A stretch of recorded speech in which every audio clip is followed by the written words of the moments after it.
Well, hello everyone. I know it's been a while since I've done a video, but you know, the holidays kind of interrupt some things sometimes. And I have a little trick for you. If you've ever had a window that you need a curtain for, and you have an old set that can be repurposed, that's what this is about. I have a customer of mine who wants her dining room redone and her living room, and she had one pair of curtains with the grommet top. Looks just like this. However, these curtains had two panels. I needed four. So I took the two panels and I basically, what you do to make two out of four is you cut them in half. So I didn't want to totally do away with the grommet top because I wanted to retain the length. And fortunately for me, the two panels together were two windows width. So I was able to take one panel, split it in half to make it cover one window, and take the other panel, split it in half to do the other window. And I'm going to show you how you do that. Let's say this is the one panel of the two. So you take the one panel of the two and the grommet top, you cut it off. This is the top where I cut it off. And this is the grommet top. And as you can see, there is space below the grommets where you can reattach it. And that's the key. You're going to reattach this to the panel that you just cut in half. So I cut it in half. This is one half. And this is the other half. This one's actually finished. So you take your grommet top and you pin it.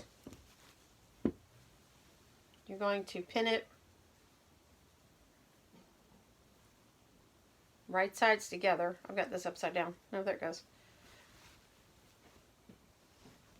And the way you tell the right side from the wrong side is the right side is going to be the darker of the two. So if you notice, I don't know if you can see, but this is darker and this is kind of lighter and it's real shiny. This is a shantung silk. Shantung silk can be a little interesting to work with because silk in itself has the properties of where it will fray on you. And you can see where this is kind of frayed at the edge. But we're going to take care of that when we sew this back together. So you're going to take your grommet, and when you cut your panel in half, you're going to have a raw edge. And then the opposite side is the finished hemmed edge. Because remember, this was one curtain. It was hemmed on this side and hemmed on the other side. But we cut it down the middle. So you want to take the finished end of your grommet top and match it up with the finished edge of your panel. So that way you only have one side to do a side seam of. So you take this, you pin it to the top. Then what you're going to do is after you've pinned that, you put that in your sewing machine. And I suggest using a zipper foot just in case this space at the bottom is not very wide. You want to be able to stitch that the width of your presser foot, that 1/2 width, which is 1/4 inch. So you want to do a 1/4 inch seam all the way down. And when you do that 1/4 inch seam all the way down, it ends up being attached like this. Now on the back side, what I did was, this is the 1/4 inch seam, which is the width of your presser foot. Now if you don't have a serger to overlock it, or overlock machine as some people call it, there is a stitch on most sewing machines that's called, it's a stretch stitch, but it's mainly used for smocking, so it's like a smocking stitch. So it does this diamond shape, and it does the same effect as a serger. The only difference is because of the type of material this is. Remember I told you how the threads come out, it like shreds or sheds. You just take, after you've stitched it with that overcast smocking stitch, you just snip those extra threads off. like this so that you have a clean edge. It just make sure you don't catch the fabric that's under the stitching. You just want to cut off, I call the little hairs, cut the little hairs off. So when you finish doing that, then you have a nice, neat edge. Ideally, once you've done that, you want to press this so it lays nice and flat. After that's done, now you'll see I have my finished edge here that I had matched up. I'm going to finish trimming those little hairs off. And this is the unfinished edge. You want to have your side hem to match the one that's already finished.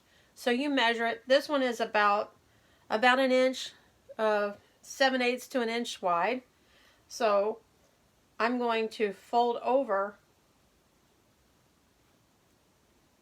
the other side the same way, and you're just going to barely tuck it in so that now this width is going to match on the other side. See how they're going to be the same width? I don't know if you, there you go. See the same width. So I've already finished one panel out of the 4. And this is great because you don't have to do a bottom hem. The bottom hem is already done. The panels already have the hem at the bottom. I mean, it's already there. So all you're needing to do is reattach the top and do one side seam. And that's it. So this one, I've already completed it. And as you'll see, hopefully, this is the one side seam that was already finished from the pre-made curtain. The one that I added, that was the center part that was cut, is on this side. So I have 2 side seams that are basically the same. So now I'm going to have 4 of these, 2 for each window, instead of having 2 panels and 1 window not be covered. Fortunately for me, the windows were 32 inches and the panels were over 50 inches wide, and with a grommet topped curtain, that's fine. If you do a gathered curtain, you want it to be 2 to 2.5 times your width of your window.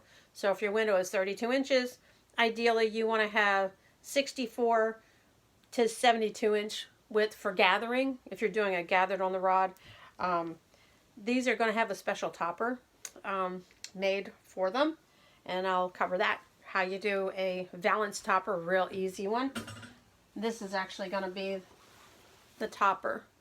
So this, the cream, because her dining room is cream and teal, is going to look really nice above the dark teal.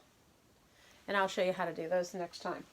So if you have a window, if you have 2 windows and you've bought some panels and had them sitting around and you want to like freshen it up, if the panels are wide enough and you can split them in half to make 2 sets out of 1, it's the ideal way and a great money saver. I love this kind of project because you save so much money. Instead of buying new curtains, you take an old pair, repurpose them, and you can even make balloon valances out of them. Check out yard sales and things too, because a lot of times they'll have old curtains that you can use for anything, pillows, whatever. So that's my little tip on how to make 1 set of panels into 4. Thank you so much for watching Sew What and More Creations and more. I was doing a little bit of crafting, back into the sewing. I've got a whole house to do for Christmas. So thank you so much, and like and share my page. I would love to hear your comments and your suggestions and ideas.